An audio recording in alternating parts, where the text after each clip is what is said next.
This video will contain spoilers. So, I first want to say that I found the title of the drama Lovely Runner kind of strange at first. When I first came across this drama, I was kind of hesitant to watch it because to me, the title didn't sound good. And even though the drama's title and the drama are two different things, somehow to me it still matters.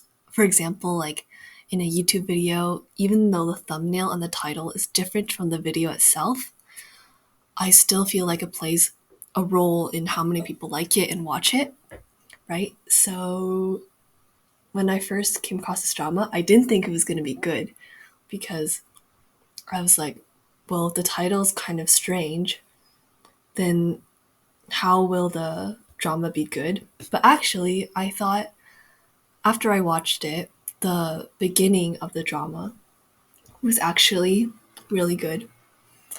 And another thing about the title is that the Korean name for this drama is 선제 없고 튀어, which means run away with Sunjae and on piggyback.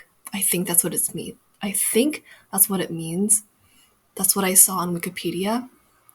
But honestly, I feel like that title might have been better because it sounds better than Lovely Runner. Because to me, Lovely Runner just sounds like a webtoon that is really like cliche, and like I wouldn't think it would be too good, if you know what I mean.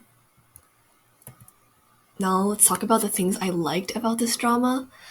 Not that many, but it's still worth mentioning. So I really liked the beginning of this drama. I think it had a strong start, just like Queen of Tears.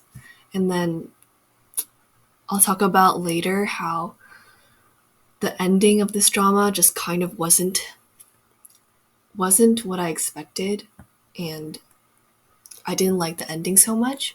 But let's start with the things I liked first. I really like the song Sonagi, which is Sudden Shower. It's one of the OSTs in this drama, and as you know, the OSTs are really important for a drama.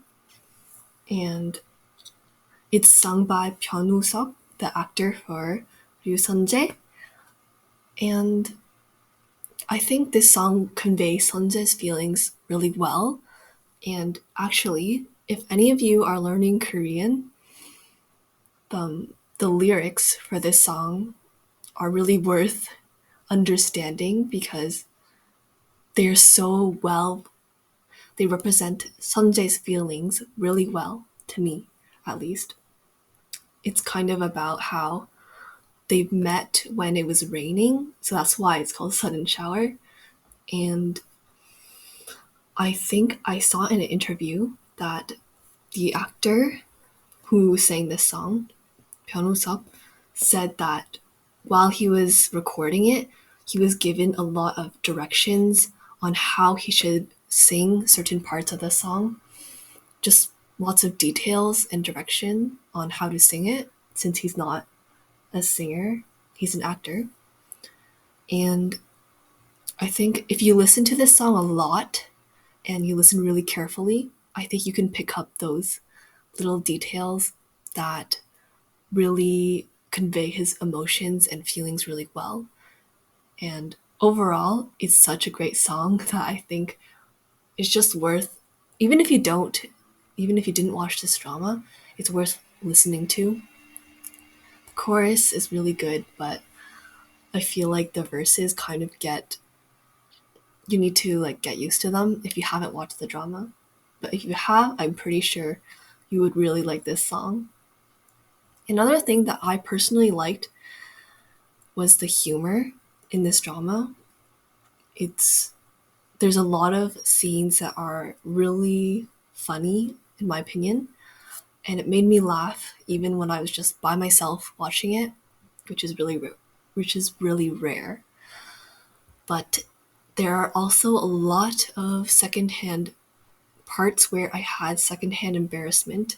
So I feel like the humor, some people would like it and some people wouldn't. But to me, it was just funny. And also, some of their acting was kind of extreme. Like, people don't actually act like that in real life ever, I feel like. But it's all just part of this drama, and the humor, in my opinion, was pretty good. Now, onto the things I didn't like and some ideas I think would be good to improve this drama. I have a lot of them, but yeah, I think they're justified because I really felt these deep in my heart, especially the first 3 points. So, the first thing I want to talk about is this drama got really predictable at the end. Like, near the second or third time she went back to the past, like I kind of knew what was going to happen, and there weren't any surprises. Like I think for a drama to be good, I guess, I think there has to be at least some unpredictability, like something that is really like you would never think about it. Something that you would never think about has to happen, I think, to, I guess, maintain my interest, at least for me. But this drama, near the end, it was just too predictable. Like, I knew what was going to happen. And second thing is that the villain in this drama really didn't make sense because, first of all, you don't even know what the villain's intentions are other than killing Sol and Sunjae because the villain doesn't really gain anything from killing them. The only thing he gains is jail time and just spending time in jail. And I feel like for most K dramas, the villain, like they have some sort of backstory, at least even if they're motivated by something like money, at least that's better than this because in this drama, clearly the villain doesn't have any other intentions other than killing the two main characters, which I found was pretty strange because it just didn't make sense, this part. If they redid this drama, maybe they could have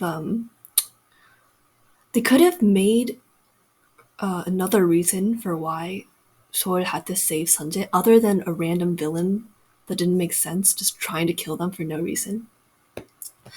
And another thing, number 3, which I felt very deeply, is that near the end, as a viewer, as for me, it was really frustrating to watch. Like, Sol just kept coming back to the past, and then every time Sunjae was trying to get closer to her, she was like really mean to him because she didn't want him to die. But I think they made this a bit too like extreme because as a viewer, it felt like all the progress that they were making towards like some sort of resolution, it felt like all of that was gone because she kept on going back to the past. And I remember this one scene, one part of this drama where, till the first time or second time she went back to the past, I think the second time, she was in university. So she was already in university and things happened, which made her, and she had to go back in time again. And then she literally went back to her high school self just so that she could not meet Sunjae. And as a viewer, that felt really frustrating because I'm like, so then what was all that for? Like, what was all the when you went to university and after that, like, what was that even for? If you were just going to go back in time and try not to know him. And also, if you think about it, it doesn't even make very much sense.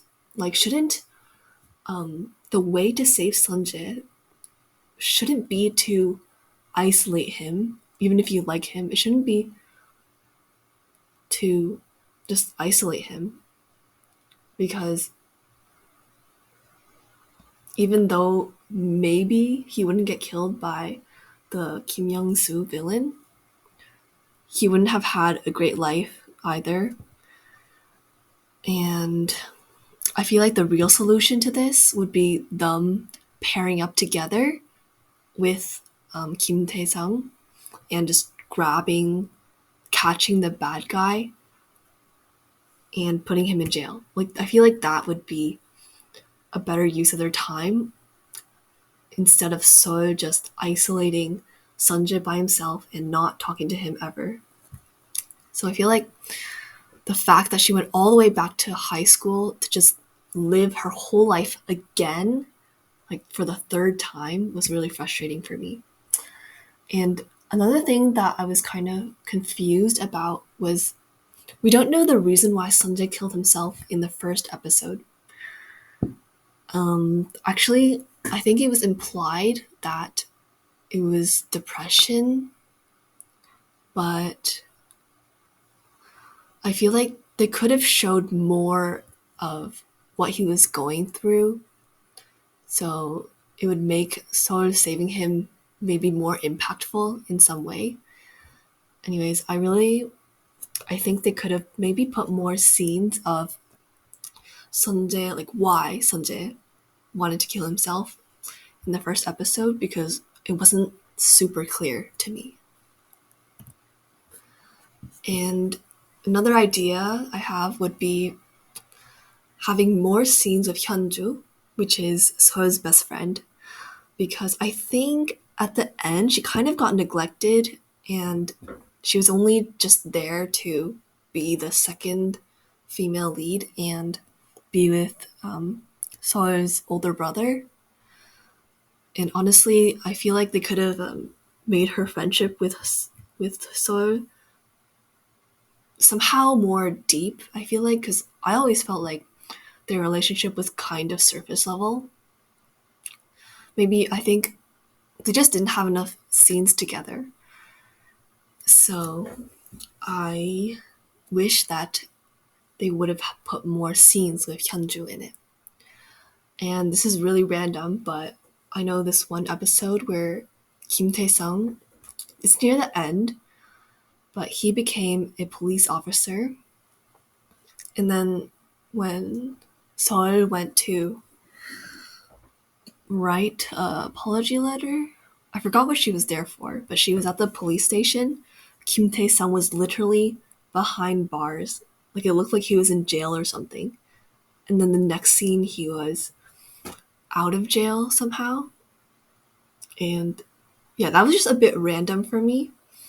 I wish they could have given a better explanation for this, or they would have just made him a police officer and not be behind bars. And here are just some random thoughts that I had. I think this drama is similar to the drama A Time Called You. If you haven't watched that drama, it has a similar plot because the girl goes back in time, but I don't think it was to save the boy. It might have been, but I don't think it was. And honestly, I feel like the drama A Time Called You was more impactful because I feel like they were making progress. Like, as a viewer, I think when you're watching a drama, you kind of want things to go forward, right? Like, you don't want them to keep going back to the past and restarting everything. So I definitely recommend the drama A Time Called You if you want to watch something similar or just want a good drama in general. I also like the OST in A Time Called You. And the last thing I have to say is that there were a lot of crying scenes for Im Sol in this drama. Like, every episode, I think she was crying. And I also watched the interview with Salon Drip, where she said how, no, not, I think the actor, Pyonwoo-seok, said how Kim Hye-yoon had to cry like every single day that they were shooting for 10 months straight. And really, congratulations to Kim Hye-yoon, because I think in this drama, it was pretty natural considering the amount of time she was crying. And the reason why, like, each time it was a different reason. And I think you can really feel what she was feeling. And you can feel empathy for her frustration and her anger when she's crying. So, even though there are a lot of crying scenes, she made it look pretty natural. So, really, congratulations to Kim Hye-yoon for that. And that's it. Thank you for watching and have a great day.